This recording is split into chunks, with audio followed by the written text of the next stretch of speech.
Okay, so we can start. So it's my pleasure to present Eneko Agirre. Eneko Agirre is director of the HiTZ Center on Language Technology and director of the ISA group. Eneko is a leading researcher on natural language processing. He's also a fellow or ICL fellow, Association for Computational Linguistics, for his contributions in the field. And he's also received the Spanish National Informatics or Computer Science Award. So he will give us today the lecture entitled Artificial Intelligence and Low-Resource Languages. And so it's a pleasure to have you here. Thank you for coming. Okay, thank you. Yeah, thank you very much for the invitation. It's a pleasure to be here. And so I was talking with Mikkel that this is not formal, so I have more or less planned for a 1 hour talk, but you can interrupt anytime.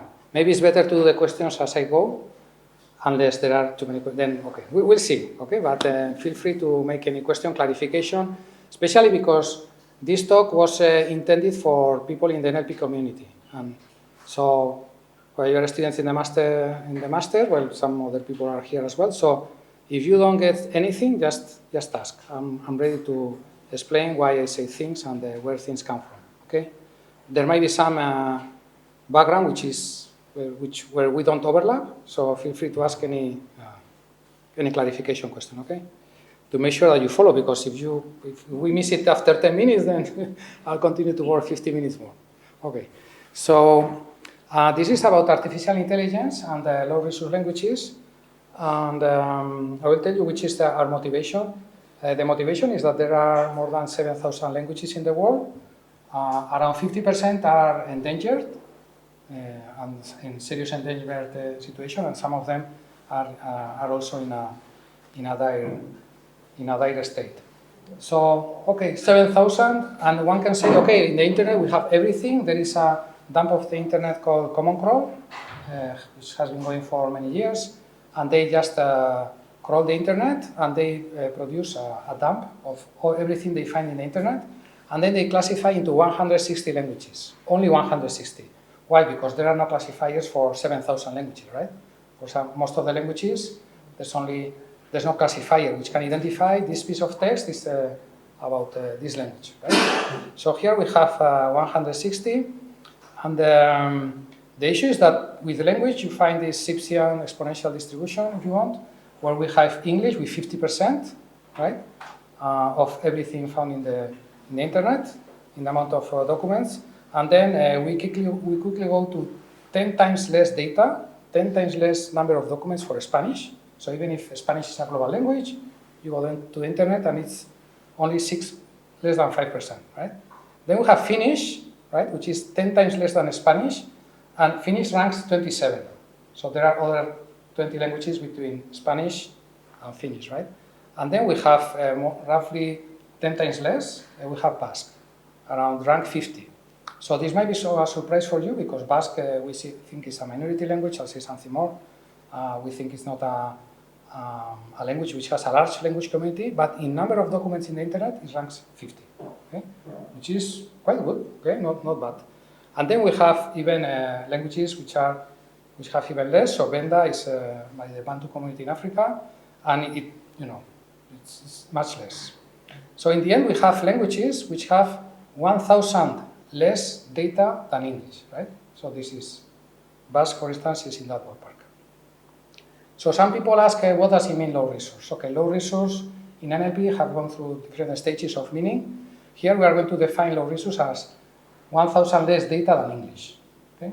Why? Well, it's useful because Basque is there, so we call it low resource, but it's true that if this is language 50, there are 6,950 languages which are even lower resource. So some people now claim that this is not low resource, that low resource would be below 160, right? Okay.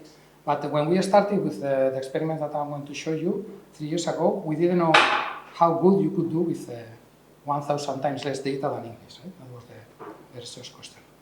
It's also low resource in another sense. When you want to train language models, you probably know that you need not only documents, raw data, you only need instructions, right? To do instruction fine-tuning, and you need preferences to do alignment, right? So if you go to a language where you don't have any instructions in that language, or no preference in that language, it's also low resource, right? So when you train a language model, you have pre-training, you have data for pre-training, right? But then you have instruction tuning, and you need instructions in Basque, 0. You need preferences in Basque, 0. So in that sense, it's low resource. Even if there's lots of text, we don't have that. Okay, so most languages are below, but it's also true that many dialects and many variants of languages are also low resource, right? Because you can have here, Spanish is like one single language, a monolithic language, but you probably know, you have seen a Mexican movie where they talk in slang. Okay, this is me, I think. No? That might be my computer, sorry. Yes. So that sounds like a Slack. I don't know how it went to the... Let me mute.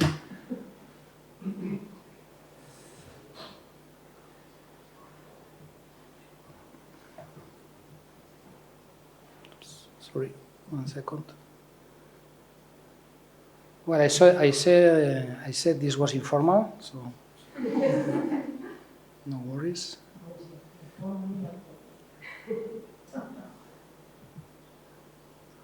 Okay, so we also have variants, right? So you have the main Spanish, whatever it means, main Spanish, standard Spanish, but then you have variants in Mexico, in Venezuela, and if you watch a movie, a Mexican movie, you probably start not to understand some of the things that they say, right? So we are not going to talk about that, but when we say languages, kind of assumes that there's only 7,000 languages, that's it. There's 7,000 languages and their dialects, right? So the amount of languages which are not much training data is really huge. Okay, so this is the research area, right, where we are going to talk.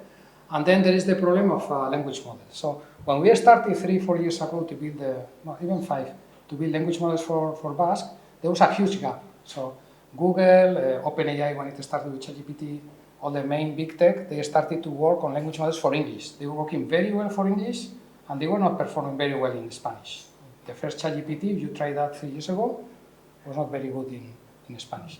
That gap has been decreasing, but there's still a gap. So here we have, in blue, we have the top language, English, right?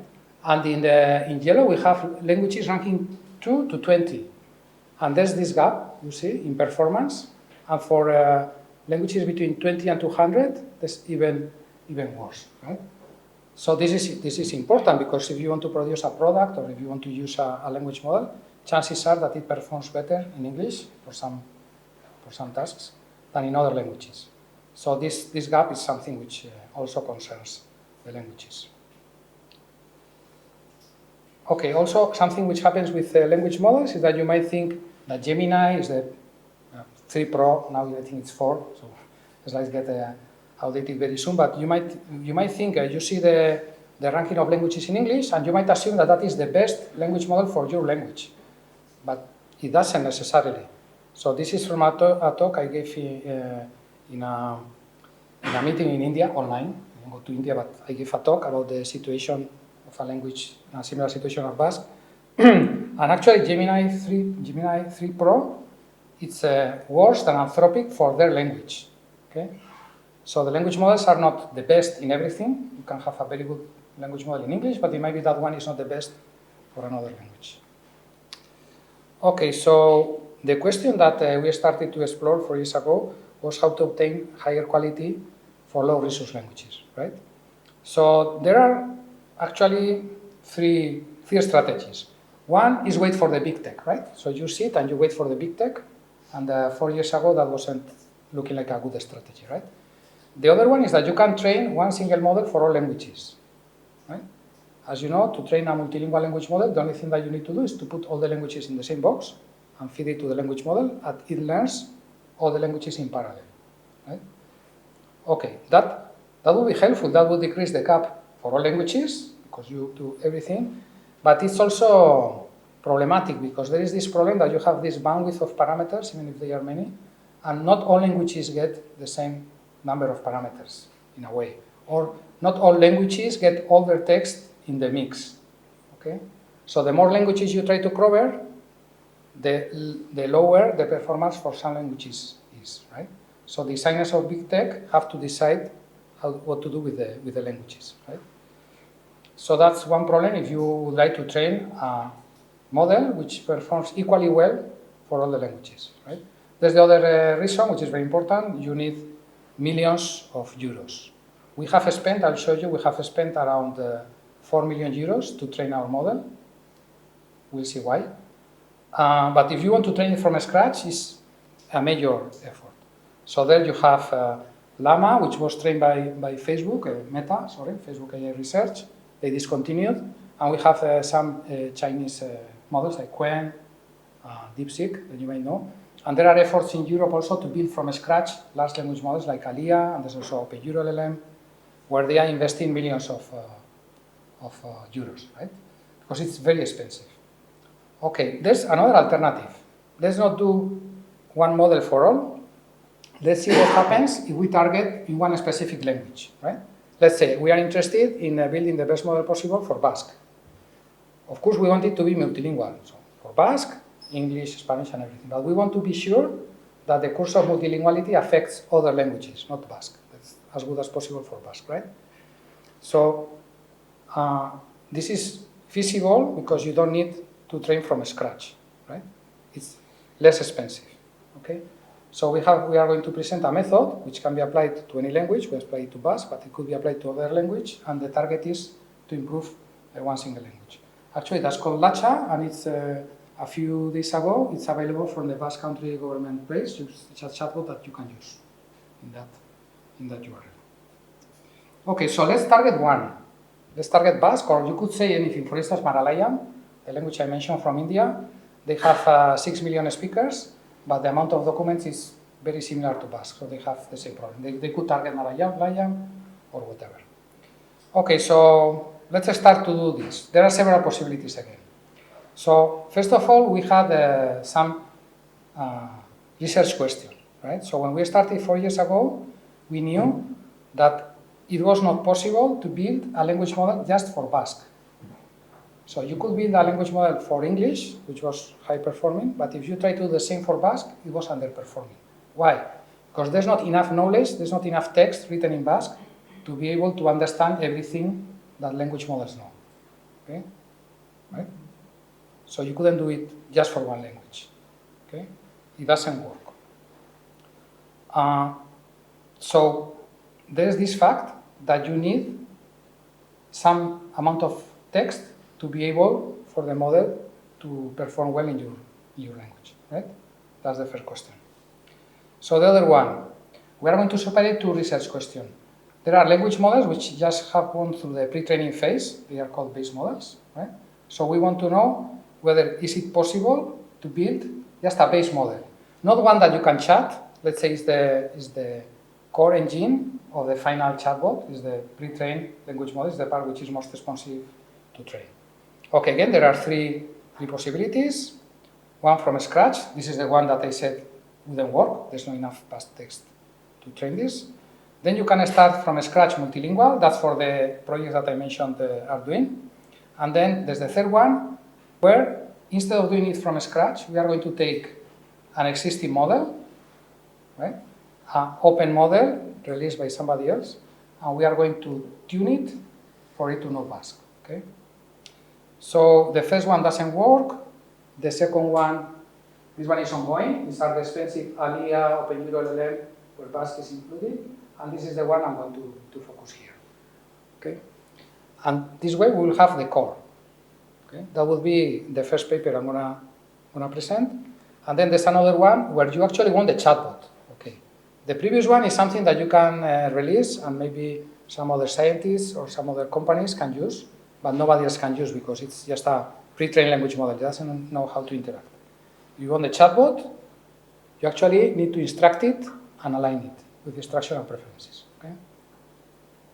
So the questions are then, okay, can you build a chatbot for Basque even if you don't have the instructions in Basque? Even if it doesn't have the preferences for Basque? That is the question. And then, do you start from a base model and then instruct it, or do you start straight away from a previously instructed model? Okay, that's the questions we are going to build. Okay, so again, sorry. Again, this is going to be our strategy. We are going to focus on one language, and we are going to build an open language model for that language. Okay. We are going to try. The goal is to build as good a model as possible, but we have another goal is that because we are a research center, I'll say something about this. We wanted to publish it.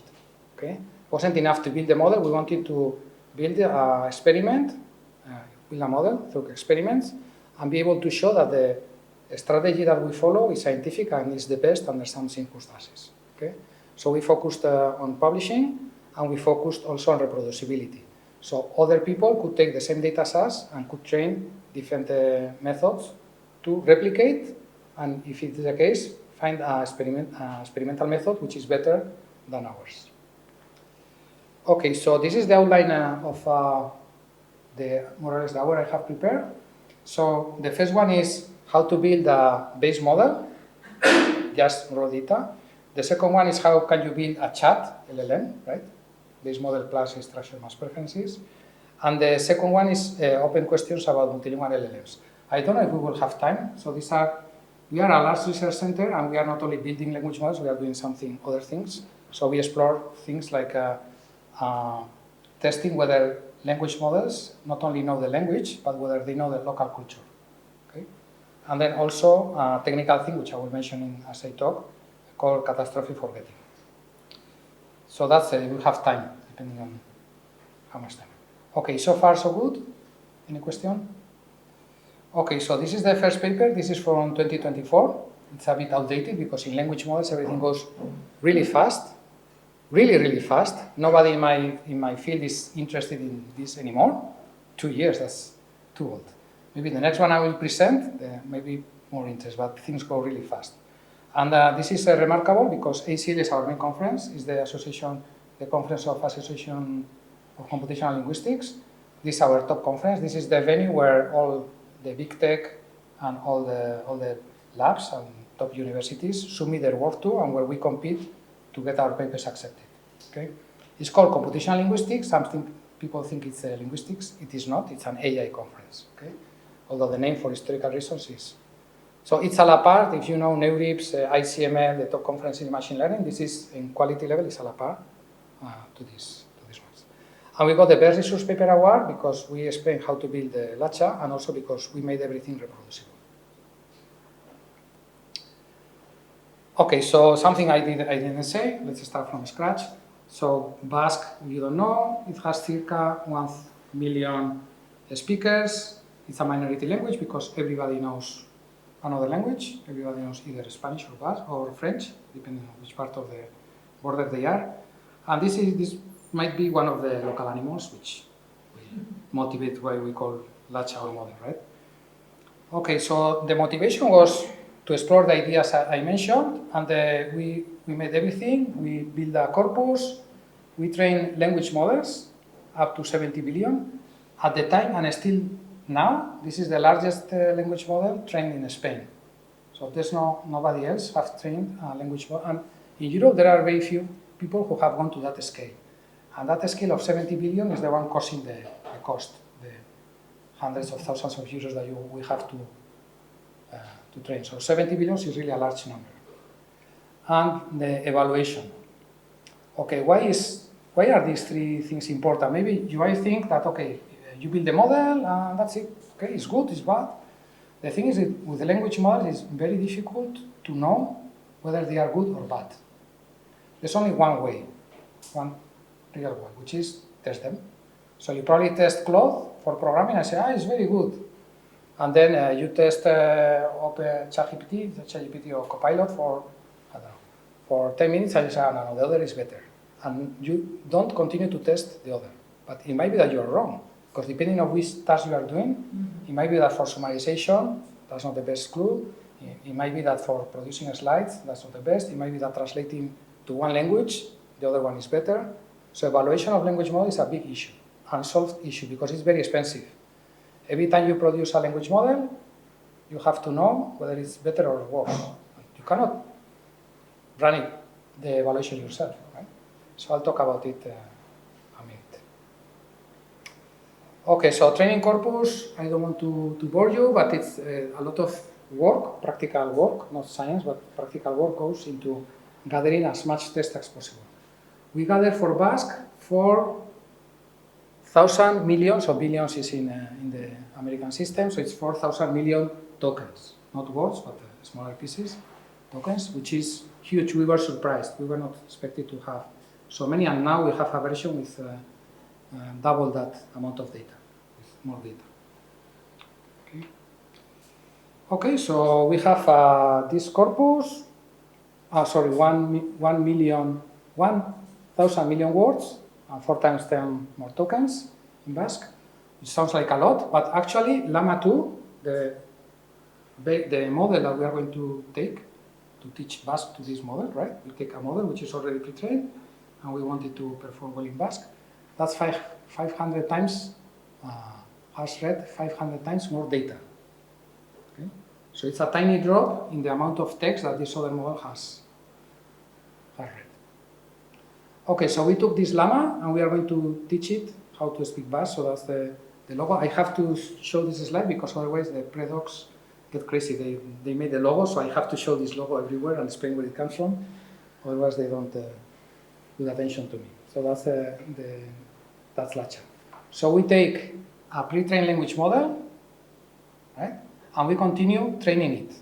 So we take it's trained, we can download it, and we can continue training it for it to understand Basque. That's the question.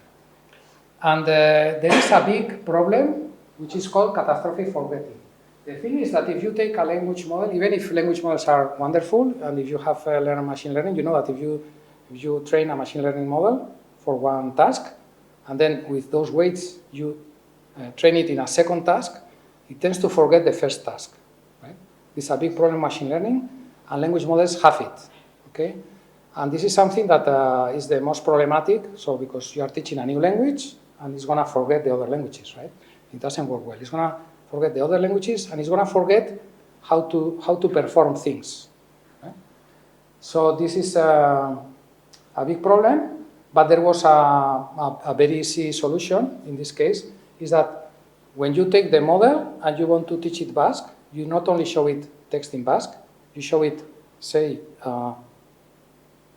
80% Basque and 20% the original distribution. So you have this machine learning, this supervised machine learning engine, which is the language model, and when you continue training it, you have to avoid catastrophic forgetting, you have to continue training it with the new data and data from the previous distribution. Okay? And in this way, you avoid that the model collapses into forgetting what it knew. Okay? Seems like a small detail, but it's one of the main things, and actually one of the topics of one of the papers.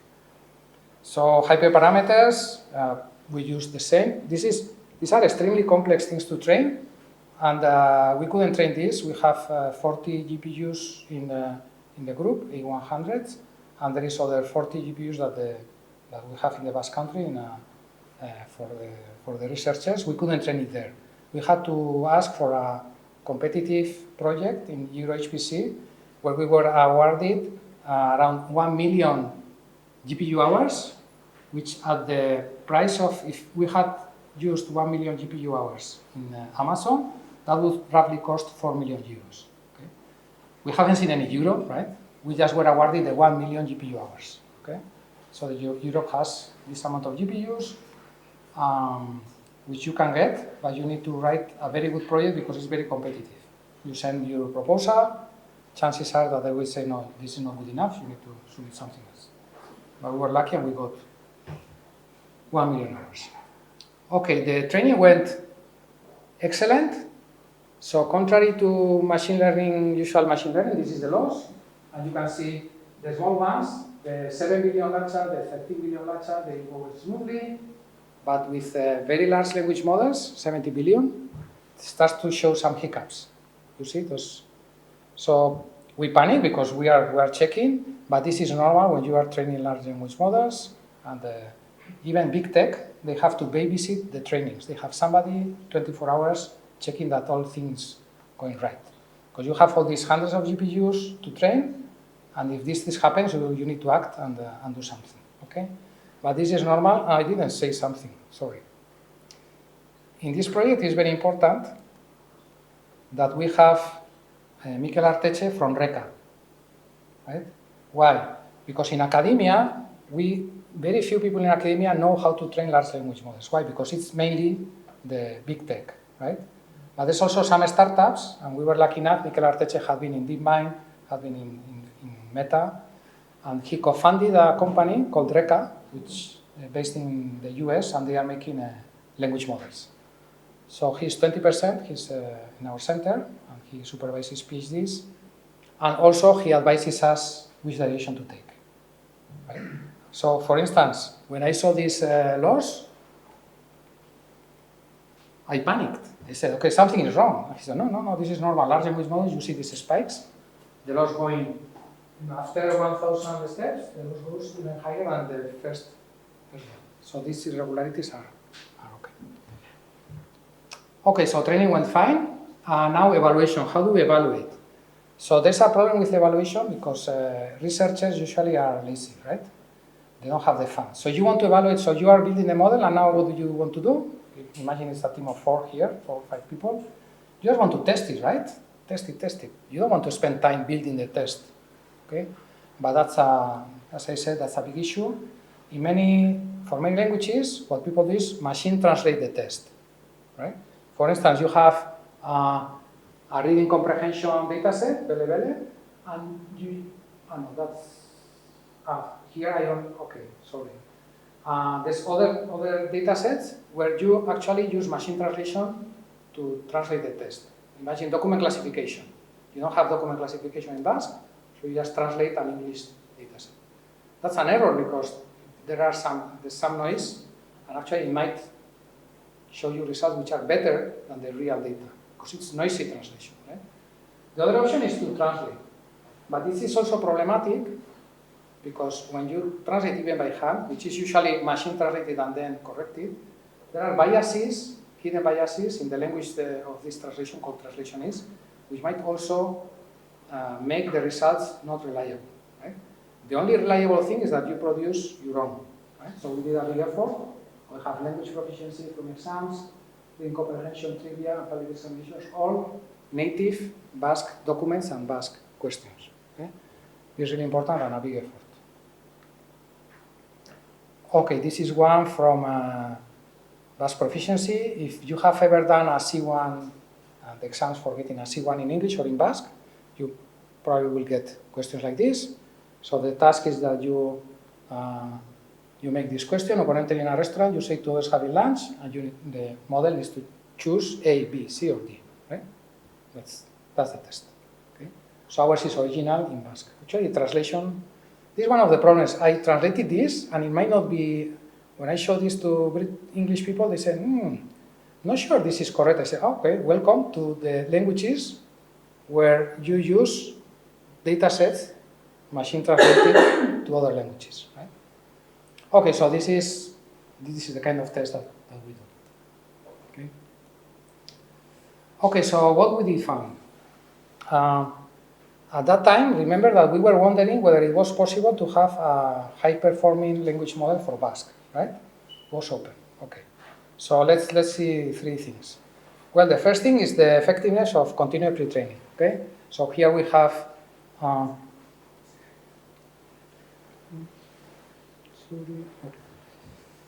Here. Yeah. So this is Basque proficiency. This is reading comprehension in Basque, trivia, Basque culture, and examinations from the University public office. And in colors we have the backbone, it is the llamas, and these are the ones where we train, okay? And this is the average, okay? You can see that the 3 blue lines are much worse than the purple ones. So we actually succeeded in teaching Basque to this model, to the backbone, okay? What else? So we were able to teach Basque to these models, very good. The other thing is the size. So we have 7 billion, 13 billion, and 70 billion. So in our preliminary experiments, where we try to build from scratch, a language model of, I think it was 500,000 parameters, was stuck. There was not enough Basque to train such a model. Here what we are saying is that Basque is a low resource language, but it's able to take 70,000 million parameters, and that small amount of text compared to the original pre-trained data is able to affect, and the results improve to a larger scale. Actually, if we had more money, we would train a larger system, right? Okay. What do you need to do to train a better model for Basque? Is just buy more GPUs and get a language model which is larger than 70 billion. Okay? This is why language models are so expensive, and this is why GPT is said that they have 1 trillion, between 1 trillion and 5 trillion parameters. So huge amounts of parameters, because as easy as that, not much research, just larger models, right? Okay, so this is good news because we were able to get a very good results, but it's also bad news because you need a lot of GPUs, right? And the larger model, the better, right? Now, if you want to use this model, you need 70 billion, you need two H100s. So GPUs, two H100s, you need one GPU is not enough, you need two of them, and they cost, the H100s, they cost around 100,000 each. Okay, so, and then you have this just to run this model. Right? Okay, this is a pain. Not only for us, it's a pain for everybody. Okay, then we also tested with the state of the art at the time. There was a GPT-3, there was a GPT-4. We tested GPT-3, which was the one available when we constructed the model. But then OpenAI released a new model. You see, our model was better than GPT-3.5. We had the best model for Basque at some point of time. But this is like an arms race. Okay? You are competing with OpenAI. The next version, they were doing better. Still, we were very happy because even with GPT-4, which was a huge thing, hundreds of millions of dollars to construct, and we were able to make better scores in the proficiency test. So our model knew Basque better than the model of OpenAI, in a sense. Okay, so that's the first part. Any question? Okay, so this model actually is very dumb. You need to make very difficult prompts just to use this model, right?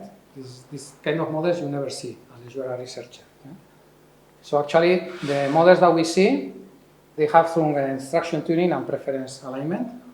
And now the task is how we can make a latcha which is usable. That latcha was not usable, only for research and production, but you couldn't talk to it, right? So let's see how we did this. This is a more recent paper, 1 year, well, 8 months old, I would say. Okay, so same task as before. Now we know that you can teach a very good language model, but now the task is to train a chatbot, right? Something which can talk to you. We assume a realistic scenario where you have some backbone model, say Quen, at the time was Llama, now Quen or DeepSeek. You take one which is open, you take it, you know the quality of Basque is not good, actually it's not so good, so we want to make one similar with the same abilities, but which is also good with Basque, right? And the only thing we have is Basque corpus, okay? This is the more realistic for most of the languages, is that you take Quen, you have corpus from your language, what can you do? Okay, so what is the best strategy? And importantly, the thing that we will obtain, is it usable? Because it could be that it knows very well Basque, but it could be it's not usable. If you have gone through training language models, sometimes when you continue to pre-train it, it starts to loop. You never see this in products, but when you train models yourself, it happens. It starts to talk, it starts to repeat itself, and never stopping. So sometimes you think you have a good model, but it's useless, right? So can we actually do something which is useful? That's the research question that we wanted to answer, and which I didn't mention. Nobody else had answered before, right? So this question was not asked before. Can you take an open model and teach it a language, right? That's the idea. Okay, so I'll go a bit quickly. There are many combinations and might be a bit boring, but actually there are many combinations that you can do with the things that you have. Okay. For instance, we wanted to know whether it was better to take a base model, right?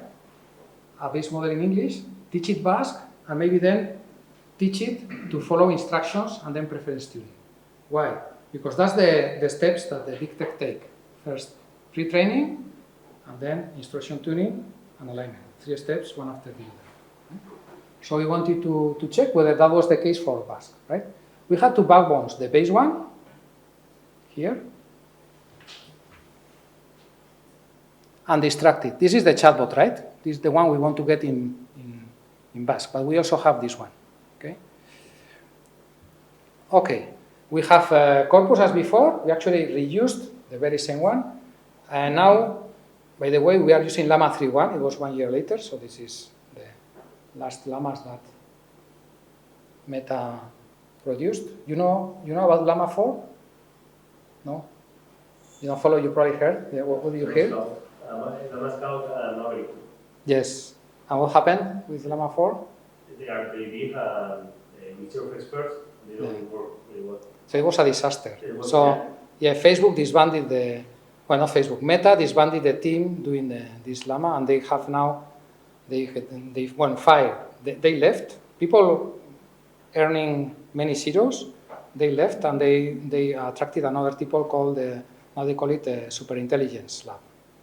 So it's not enough to do a language model, now they call this superintelligence. I say, we are training a language model. If I was the president of Meta, Zuckerberg, I would say, we are training a superintelligent model. So that's a slight difference. Okay, so they tried Llama 4, it was a disaster, and now they have another team, and now Meta decided not to release open weight models. Okay, so this is the last open weight model released by Llama, which is very good quality, but now in the experiments that we are doing right now, we are using other models. Okay, so as I was saying, 2 backbone models, raw corpora, the same as before, no change. And now, because in the previous work, we could take the base English, take corpus, we could build a base Lacha, right?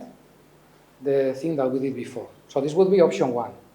Take the base model, teach it Basque, and now instructions and alignment. That could be like the first option, okay? But we can do something else. How can we extract it? Okay, so now, if you live in academia, if you want to instruct and you want to do preference tuning, you go to the open academic research and you try to gather anybody which have instructions there. So instructions, it's these files where you have, give me a summary of this text. You have a document, and then manually somebody produced a summary, right? These are the instructions. So they are very expensive. So you can take those from outside, but then the experiment wouldn't be self-contained. So we wanted this to be self-contained. We are going only to use the backbone models and raw data in Basque, nothing more, okay? So what did we do? We did synthetic data. This is one of the tricks that people use for several reasons. So we took the instruction, the English one, the one here, and we ran some tricks for it to induce a corpus of instructions and preferences, right? Okay. This is interesting because this corpus has the same distribution and the one where it was trained from. We don't have access to whatever Meta used to instruct and align. That costs a lot of money, right? So, but if you run synthetically, because it's a generative model, what you get in the output is an approximation of the distribution of data that it had in the input, right? So we did this, okay? But we didn't do this from other models. Some people take DeepSeek, it's newer. Okay, let's distill DeepSeek. No, we stick to this, right? Because it's self-contained, right? Okay, so we generated 4 million instructions, okay? And everything self-contained. You check the synthetic data, sometimes makes sense, sometimes doesn't make so much sense, but okay, you cannot be correcting, it's just what you get. Okay, now, how can you produce Basque data? So, what we did is that we used this model here. This one is quite good at translating, right? So we use this one to make a Basque version of the synthetic data. So we have 2 versions of the synthetic data, one original English and another one translated in Basque, right? Because it could be that this is easier to learn, right? You don't know. Okay. And finally, we have 3 backbone models, right? These 3 here. 3 corpus to train. And from here, there are all the combinations between 3 is 8 combinations of these times 3, around 24, 8 billion models. I didn't say we are going to train 8 billion models. Okay. Some are instructive, so we build 18 combinations of all of those.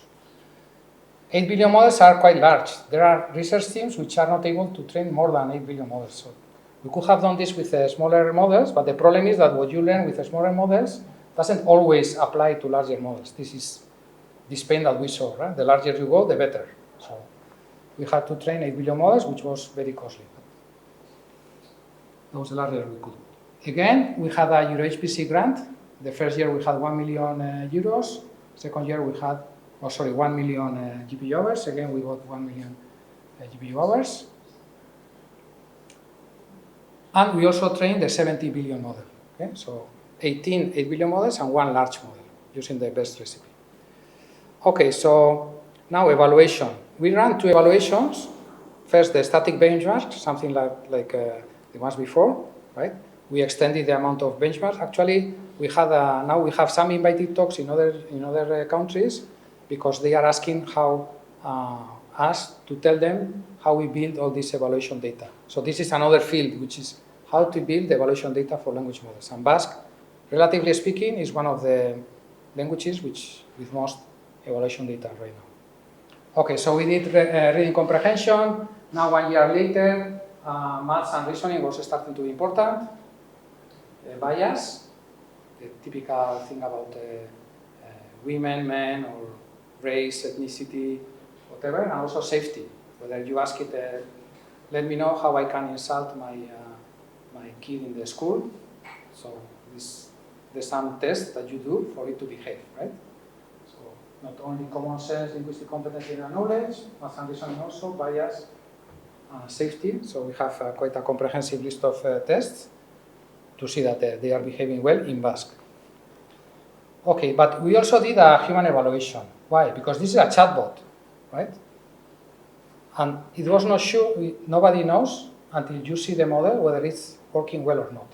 You can run all the evaluation benchmarks, you think it's well behaved, and some of them, when we started to test them, they kept looping. The problem I said, if you tell it generate, it will never stop, right?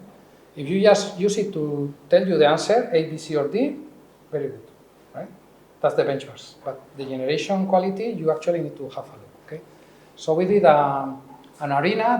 There is an LLM arena, if you know, where the volunteers, you go there and you are shown the output of 2 models for the same question, and you need to say which one is better, right?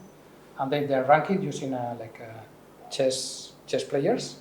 So if you win over a chess player which is very good, you get more points than if you win over a chess player which is lower in the rank. So they use a model like this. So you get a rank, point system where you get a rank of models based on people saying, I prefer this output rather than this output. Okay. Okay, so how do you do this, right? You need a statistical significance, so you need thousands of preferences. You could pay a company, but who knows of a company who is reliable? Who has the money to pay a company for just saying, I like this one, I like this one, I like this one. Okay, so we did in the Basque radio stations, we sent a note, and we asked for people participating here, and we also gave prizes to the best. So we got around 1,700 participants, 13,000 preferences, but something happened because we were giving prizes. Many high school, we think they were high school, maybe not so young, we don't know, but there was many of the preferences were wrong, were totally wrong. There was people saying A, so left, left, left, left, left, right, left, right, left, right. But well, the good thing is that you can detect them very easily, so we took 6,000 away. They didn't get a prize.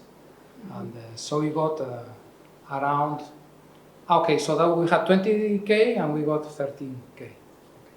So this is statistically significant for doing the studies that I will mention. Okay, now in this arena, we had 8 billion language models. We had the 70 billion model, which was trained after the recipe used for the best 8 billion models, and then the state of the art at the time, which was GPT-4o and Claude 3.5. This was like, exactly 1 year ago, we ran this arena. Yes? I'm very out of the field. Yes? I want to know why you say this is statistically significant. Can you elaborate a little bit more on that? Okay, so when you say that a system is better than the other, you need to have some idea of whether the difference is just by chance or is actually there is a signal. This is that if you drop a coin 2 times and it's head, you might say, this coin always produces heads. If you do the experiment 1,000 times, you will probably get a distribution which is closer to reality. So you need a minimum amount. If we had just shown 10 people in our lab, 10 each, 100 preferences, we could still say this is better than this other one, but it was probably a random effect. Does this answer? Yes. So yeah, you need hundreds of such experiments, otherwise it's not possible to say, and you will see what we can say because it's tied to this effect. Okay, so we checked all this with the state of the art at the time. Okay, for the results, I will give the 5 findings that we have. We checked all the combinations, right? And I will focus on arena, and then I'll say something about the benchmarks, okay? And why I focus on the arena. So first one, which backbone model? I mentioned there are 3 backbone models. We can take Llama 3.1 in English, the base model. Is the base model, right? And this is the extractive model, Llama 3.1. And in between we have the base model, which we teach Vasco, right? Okay. And this is the data mix. Do we use just the English synthetic instructions, only Vasco translated to Basque synthetic instructions, or we use a mixture, okay? And these are the results. So Basque synthetic data is not very good, but when you mix, it's slightly good. And these bars are actually the standard, well, I'm not the best to say this. These are the standard deviation at the 98.5 confidence, right? So you can say that if these don't overlap, you have 95% confidence of saying this is better than this one, and this is better than this one. But we cannot say this is better than this one. More or less. And this also with a piece of salt because there's a large literature about these things. But it's just to give you an idea. If these standard deviation bars are very wide, then you know that the experiment is not very reliable. So, okay. But with a piece of salt, this is not hard facts. It's a feeling that this one is better. So these 2 are better than this one. Okay. And then we tested the. Okay. Sorry, what did you do? Okay, then we tested the Basque one and the extractive one, and we can see that the best recipe is not teaching instructions and Basque to the base model. The best recipe is taking the extractive model in English and teaching it Basque. Okay? Okay? This was not the intuition that the researchers at the time had. We all thought that we had to do the same steps as the big tech. But in this case, you take the latest model from DeepSeek, the latest model from Quen, and you just take raw data, synthetic data, and you train it, which is good news. So we are in a way teaching Basque to extractive model. Okay. So first lesson. The other one. Okay, but is there any improvement? Because I didn't show whether this is better than the original model, right? So here I show. Here in the bottom, this is Llama 3.1, which is not very good in Basque, as you see, of course not very good in Basque, and we get all this improvement up to here. Okay. So the model that we produced was way better, according to people, volunteers in the arena, than the original Llama, which is good. Okay, and the other question, is this all trivial? Couldn't you just use fine-tune instruct with the Vasco corpus. I mentioned we use synthetic data, right? Is this really necessary, or you just can use raw data and the model? Okay, so here we can see the same as before. This is the llama model, and this one here is the one using Basque synthetic data, the raw corpus and Basque synthetic data, right? Okay. And this is the one just using, this one, just using raw data. So if you take llama 3.1, continually training it with Basque raw data, you arrive only here. Okay? But if in addition you add the synthetic data, you actually get better results. So the synthetic instructions are needed. Okay? And this is part of the recipe, which is kind of simple, but until you have done the experiments, you wouldn't know. The recipe is backbone instructive model, synthetic data, and raw Basque data. Okay? Why do we need this synthetic data? Actually, this is something coming from the distribution of the language model. There's nothing new, right? This model knows how to do the instructions. Actually, we used this model to produce the synthetic data. And the reason is, again, catastrophic forgetting. We hypothesize that the synthetic data is necessary for the language model not to forget how to do the tasks that it knew for the other languages. Right? So that's why it's necessary to have synthetic instructions. Okay, this is known again. Some people call it instruction replay because this is in reinforcement learning. There's this problem of forgetting things. It's the same idea. Okay, the synthetic data seems like a dumb thing, just run and get a file, but it's actually something more complex. Okay, so that's it. A scale. Here we have the 18 models from worst to best. Let's say billions. And this is the 70 billion one. So again, we have this improvement from the 8 billion to the 70 billion. If we had more GPUs and a larger model, we probably would have, we don't know where, but we probably have 140 billion, maybe here. Who knows? We didn't do the experiment. Maybe here, but at least, again, the amount of vast data is enough for it to perform well. So it scales up. And the final question, what is the comparison of the state of the art, right? So at the time, GPT-4o was quite good at Basque, we noticed, right? It's because you try and you could see that it was better, and actually Claude also. At some point, Claude was better, but when the versions we tried, we had in the arena, and they are all very close. So it seems that GPT-4o is slightly better than Latcha, but Latcha and Claude are more or less tight. And this was a big surprise, because Llama 70 billion was not the state of the art of English. Llama 70 billion was the best open model at the time, but it was below the very large OpenAI made and the Anthropic made language models. So we were really happy, and this was a sign that this could be useful, and this is the reason that now it's available and anybody can use. But it's the technology of 1 year ago. Things have happened, right, in 1 year. Okay, so we have this. Okay, now for the benchmarks. Arena is a pain. If we wanted, you would like to make again an arena to know the same experiment 1 year later. Now we need to tell people, okay, please volunteer. We need to give prizes, detect the cheaters. It's a pain. You cannot do this every month, right? And actually, we would like to avoid that. Okay? But there's no other way. You could say, okay, there's a high correlation. We did the correlation, the rank according to the arena, the rank according to the benchmarks. We best model, second best. We rank all the models. We compute the Pearson correlation between both. That is 87. Very high correlation between the benchmarks data and the arena. Okay, but with some exceptions. We have this model, the blue one there, the one without any synthetic data, which looks very good in the benchmarks, really good. But actually, when you run it through the arena, this is the one which is way below. Okay, in the benchmarks, very similar. Okay, when you run it through the arena, very bad. Why? Because this is one of giving repetitions, and this is one of the ones producing not very good quality Basque.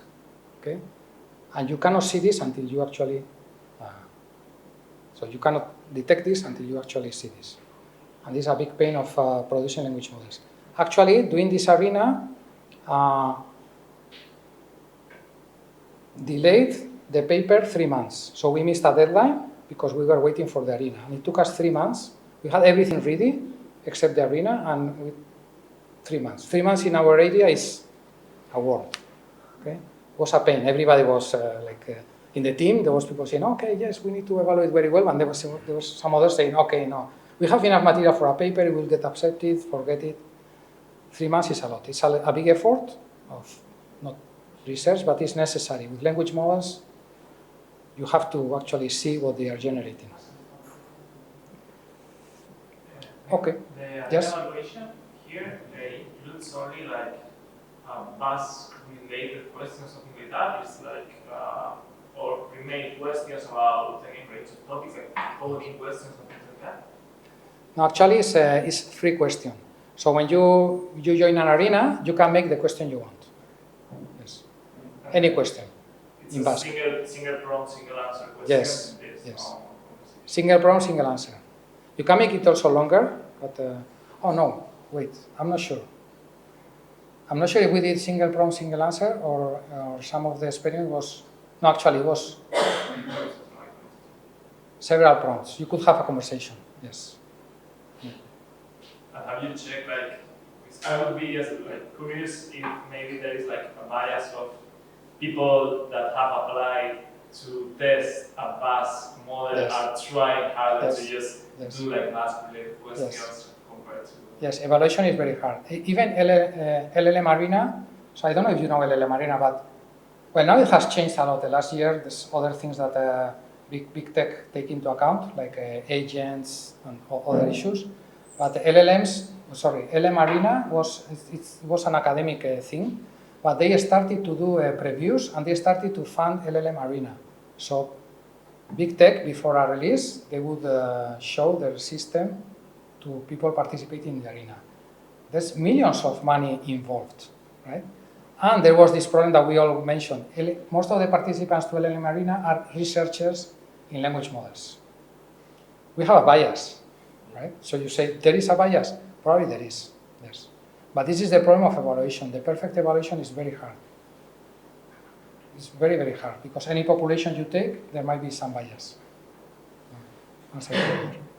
So that's why we do also benchmarks. Well, because with benchmarks, so we do arenas and we do benchmarks, because with benchmarks, you might know, maybe not the quality of the generation, but you might know, you might say, okay, this model is worse at bias, this model has safety problems, this model is very bad at reasoning, but it's very good in Basque proficiency. So you have a more qualified view, but still you don't know if it's generating good Basque until you try it.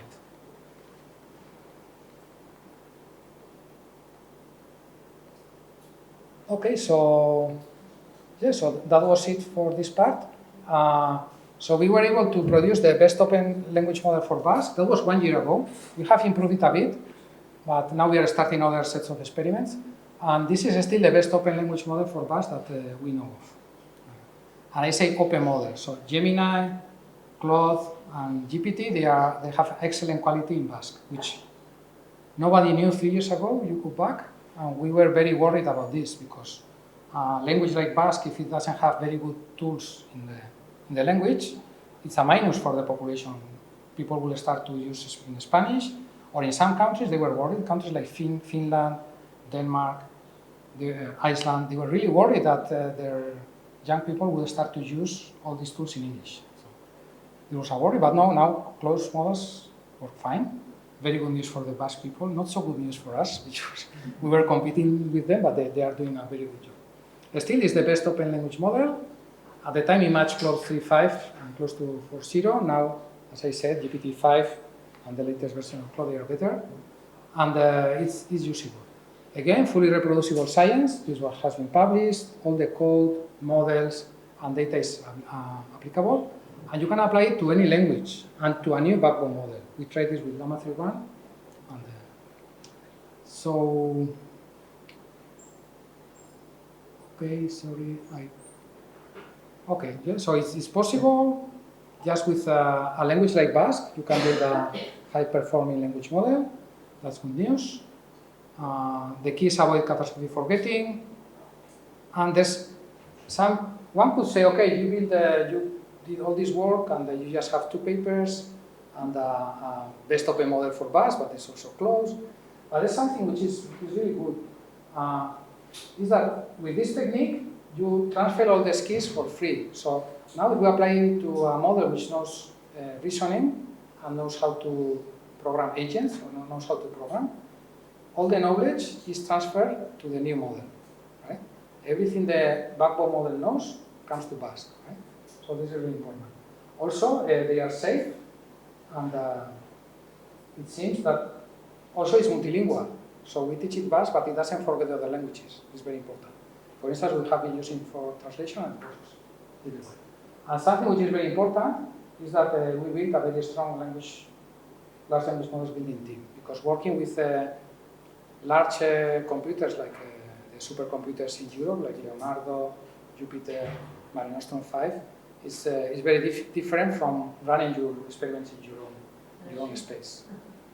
Yes, it adds a layer of complication, and also knowing all the things that they know.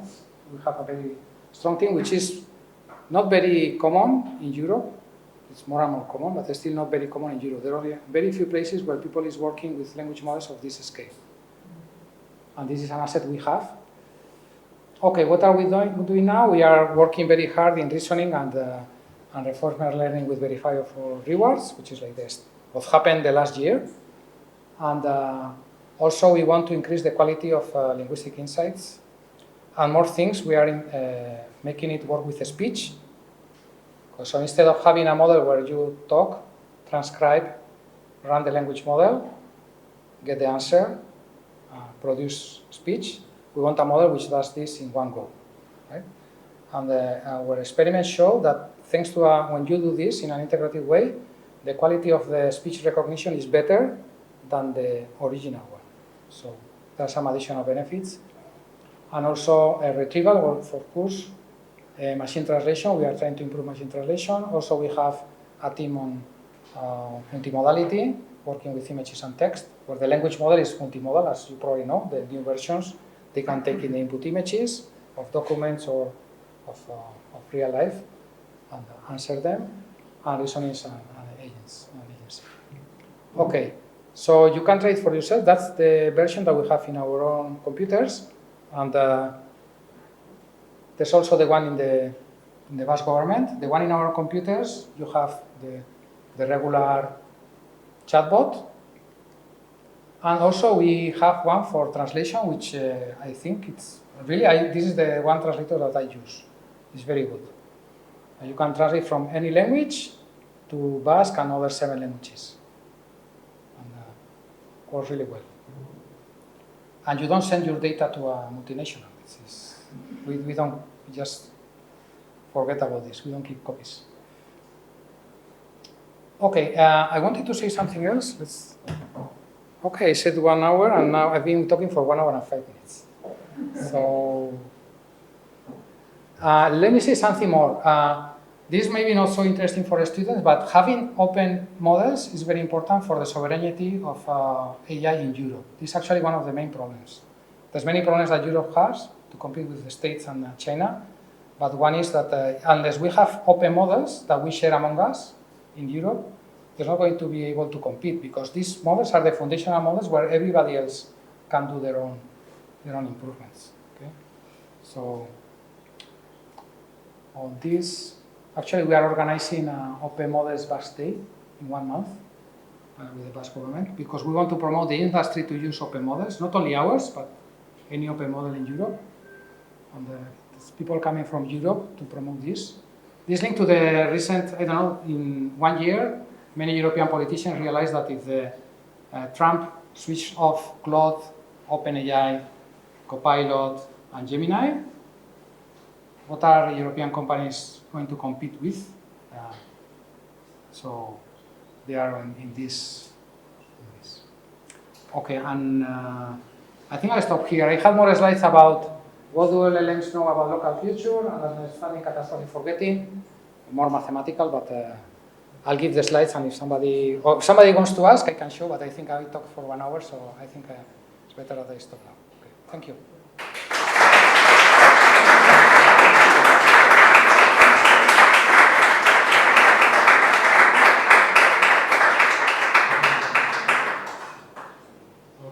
Thank you for your talk, Eneko.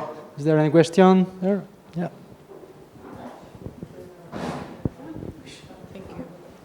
Hi.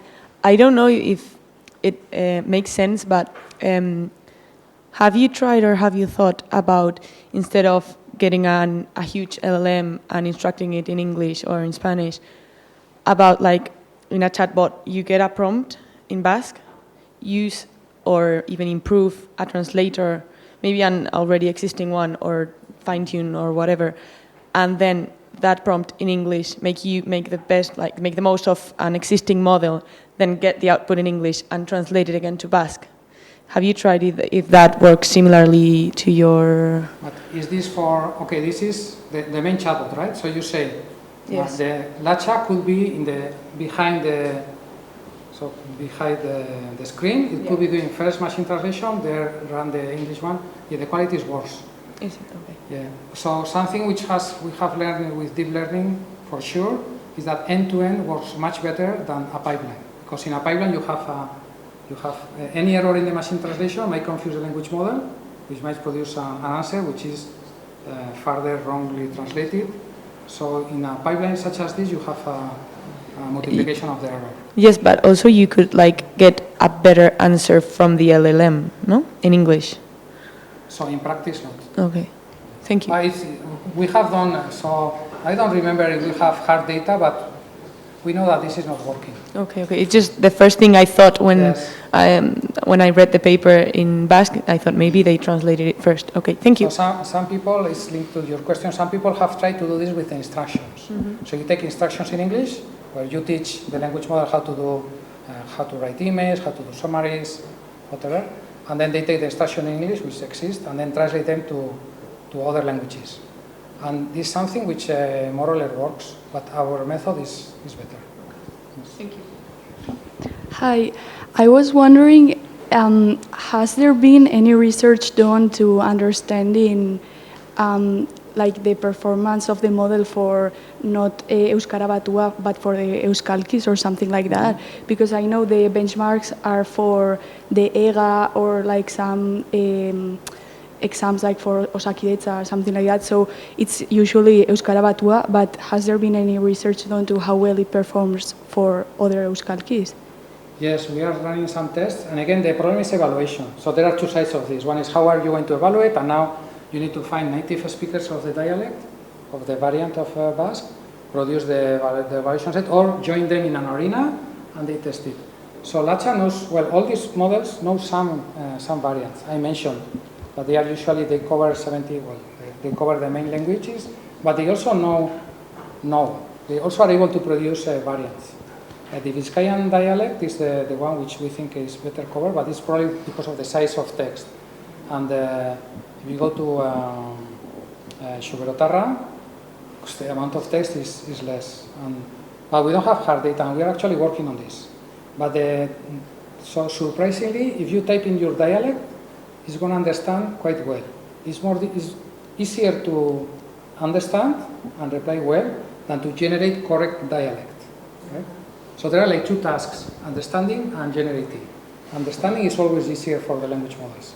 So that's probably if you type it in a dialect, it will probably understand and be able to produce a correct answer. Now, if you ask it to generate in your dialect, that is more difficult. But we are working with dialects, we are starting a program, but we are more concerned with the speech. Because usually dialects in writing are not so common, right? Well, unless you work with WhatsApps, social media, then it's an issue. Whereas in speech, many people talk as they used to talk, and that's a larger problem. Even with Spanish, there's problem with dialects in the main languages. Yes. Thank you.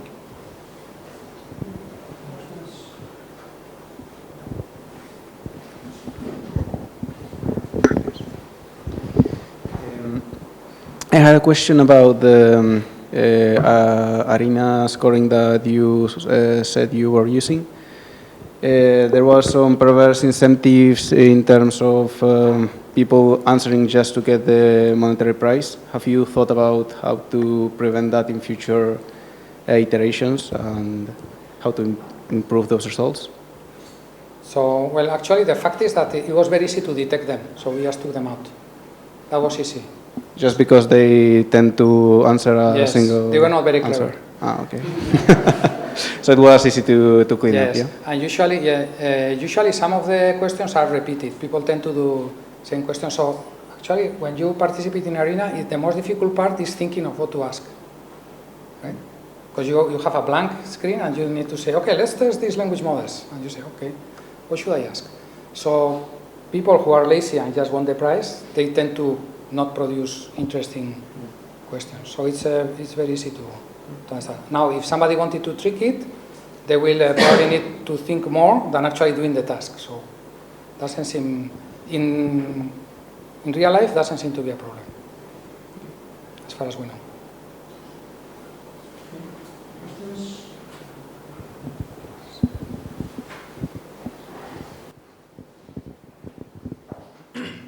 Have you had the opportunity to test the latest and largest open models, such as DeepSeek or Kimi, to test if they can keep up with the performance of the latest, closest models on Basque?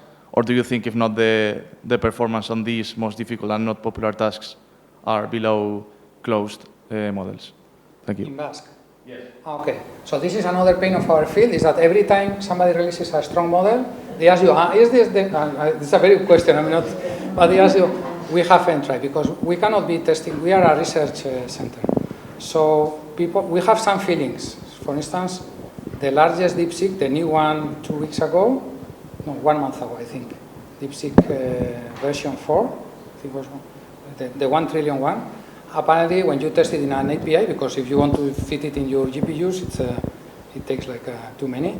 And the API, it seems the quality of Basque is good, but we are not checking it. It could be that because the closed models are already performing very well in Basque, it might be that as you scale up, the gap of Basque quality is being reduced. That could happen. But now the question is if anybody in the industry of around wants to use a model which is proficient in Basque of this size, 70 billion, which model they would use. Okay, so these models are too large. You either use the API, or if you want to install it in a company, it's probably too large. But that's the other question that we are going to examine actually in the Open LLM Basque days. That's the kind of questions that we are going to examine. More questions? Hi.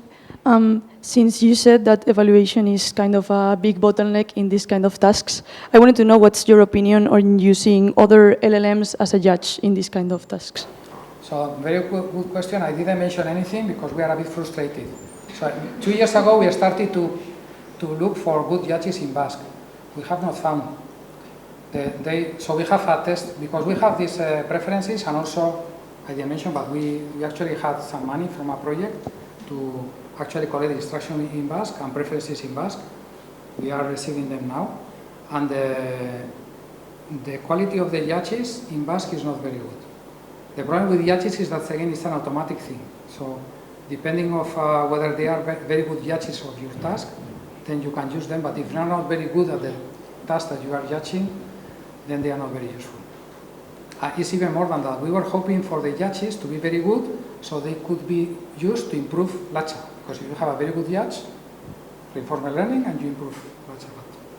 But we are a bit stuck in that sense. And again, you still would need to check whether the generations are fine, because judges are automatic, so... Is there any bias in the instructions? I mean, you use instructions both in Basque, but also in English translated to Basque. So couldn't there be like some bias in the English instructions? Like Basque as a language has different uses in the daily life than English. Like English can be more easily used in international conference, presentation, academics, and it's more strange to find international presentation and so in Basque. Basque in that sense is more like a day-to-day use with people in your close neighbor. So maybe the instructions in English aren't quite efficient or like the ones that you will really use later in a Basque LLM. Yeah, this is a good question. Actually, language models are complex systems, so I don't know if I have a nice answer. Well, the first thing is that the quality of the text is good enough. So we have newspapers, we have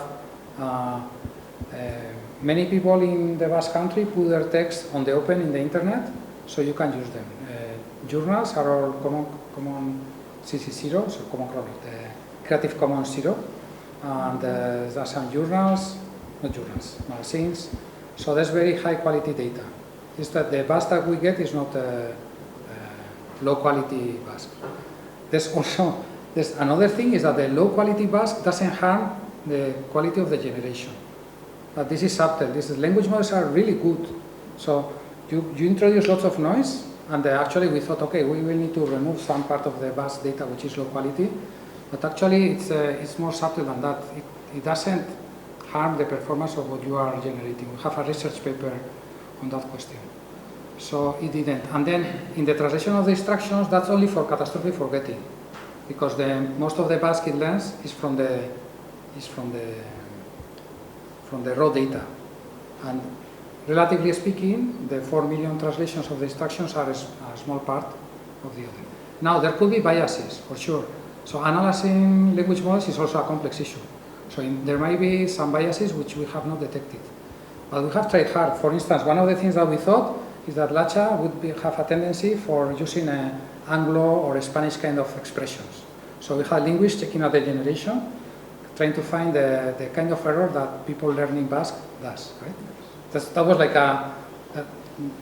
we call cherry picking, something very that we expected that would be very easy to publish a paper, right? We didn't find it. Very good for the model, very bad for the researcher, but we checked. So, but then there might be. We haven't detected any. Yeah, for instance, yeah, there's many open questions. Maybe if you start to produce scientific documents in Basque, whether they will be of good quality. It might be that when you go to a specific domain, the quality would be lower than in the general domain. Those things could happen. Yes. We haven't detected, but doesn't mean they don't happen. I have a question about the course of multilinguality. I'm not very familiar with the concept, but in the paper we have seen that the best model was the one that took into account both the syntactic instructions in Euskera and the ones in English. And we also know that when the model is growing, it is getting a little bit worse in the other languages, for example, in English. Do you think that if the model keeps scaling up, that problem could grow and the problems that it is generating in English could generate a backlash in the performance in Euskera? So, okay, there are two questions. So the curse of multilinguality exists, but it's also true the larger the model, the less it happens. So it also, it's the contrary. So these large models are amazing, and that's why the larger you go, the better. So it's related to your question, but 1 year ago we were expecting OpenAI. If you remember, or I don't know, we were checking this. It's kind of a sickness. We are checking what happens every month, right? So before GPT-5 and the first GPT-5, it looked as if they had many specialized models of GPT, and GPT-5 was a router, which, depending on your question, will route you to the best model. Because they had like a family. I have a picture. They have like 15 models. It was a nightmare to choose which one to use for different purposes. Right now, it seems, because OpenAI is closed AI, closed door, more secrecy is not possible, and it seems they have one single model. So what I mean is not, it could be the course of multilinguality, or it could be the course of multitasking. But apparently this is not happening, and the larger you go, the less problems you have with covering more languages. Now, what is more languages? it's very difficult to measure because it could be that when they choose both the token, they need to choose the tokenization, which is dependent on the languages, might harm some languages. Yeah, so, okay. That's one thing, tokenization. It's more expensive. You need more tokens for a Basque document than for English. It's more expensive to work in Basque than in English, but don't tell anybody. Okay? Because the tokenizer is not optimized for Basque. It's optimized for English and other languages. Okay? So there's a penalty there. Not of quality, but of the price, because you need more. That's one thing. And the other one is that we don't know how many languages they cover. They don't tell you official OpenAI languages. Or if they tell you, they will say a short list. And maybe that other languages which are not specifically listed, they are already there. So how can you know if the course of multilinguality is happening for that language? You don't really know because you don't know what will be the quality. So it's a very difficult question. What we know is that right now, in Europe, they are building models, and they will suffer course of multilinguality, for sure, because we know the people. And we know that once they release the open models made in Europe from scratch, the official European, we are going to apply our technique because we are sure that the quality of Basque will improve, for sure.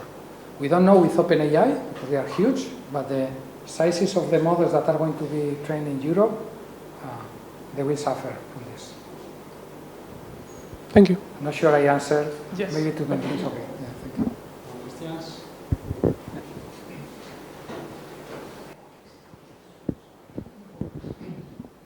So now is Latcha officially deployed, right? And from now on, there will be on the internet more and more AI-generated data on Basque. So do you think this is especially harmful for future Latcha developments due to the fact that Basque is a low-resource language? Yeah, okay, very good. So this is the topic of there is a hypothesis made 3 years ago that the languages will collapse because the language models will collapse because there's so much machine-generated text that they will be trained on machine-generated text. So this is like one of these illnesses that animals have because when they cannibalize. So there are experiments showing at a small scale that these things happen. So if you take a language model built from scratch and you feed it with the text that it produces, it collapses. At the scale of humanity, of English, it doesn't seem to happen. It doesn't seem to happen for several reasons. One, usually people check what they are producing. Okay? Second, the quality of the language models is good enough, so it's actually good English. Very difficult to differentiate from the bad one. Now, at the scale of Basque, that's a good question. I will bring your question to my team. But we don't expect that it will be used, our model will be used at a large scale to produce a lot of text. So we don't hope, and if you have several models, then you have a mixture of the output of several models. So I don't think there's a real worry about this happening. Sometimes it's in the media because the media like catastrophic predictions, but doesn't seem to happen. That said, in machine translation, they did have this problem because some machine translation models are trained with text found in the internet, and they had a detector of machine translate generated text, but that was before language models. That was the previous technology. With this technology, we are not worried, but we'll have a look. Yeah, thank you. Yes. Okay, that would be great news. If there was lots of text generated with Latcha, I will be very happy. Yes, for training these models, how did you search the best parameters for these trainings, or how did you manage this question? Okay, yeah, the hyperparameters. That's the big pain when you build language models. But well, when you train a deep learning system, you always have 9, 10, 11 hyperparameters. So you have to repeat the first experiment to select the hyperparameters many times. So usually what we do is we check the original papers. So the open community not only releases the open models, they, not always, but for instance the Llama people did, they release the hyperparameters that they used in the training. So now, because we know that the model has been trained using whatever schedule they have for the learning rate, we know that when it stopped, what was the learning rate, so we continue from there. So it's more or less we copy what has been done before, and then we check the losses, and we check what happens with the derivatives. So if so you can check what happens with the changes of the parameters of the model and of the derivatives. If you see anything which is weird, you just double check things. But actually, usually we just repeat the hyperparameters and that goes fine. But that takes a lot of talking and a lot of checking other papers of what they have done, because it's really, really costly to do those experiments. And then you need to do this for every size, because it's not the same thing to train a 1 billion model, a 7 billion model, a 13 billion model, a 70 billion model, so that's a pain.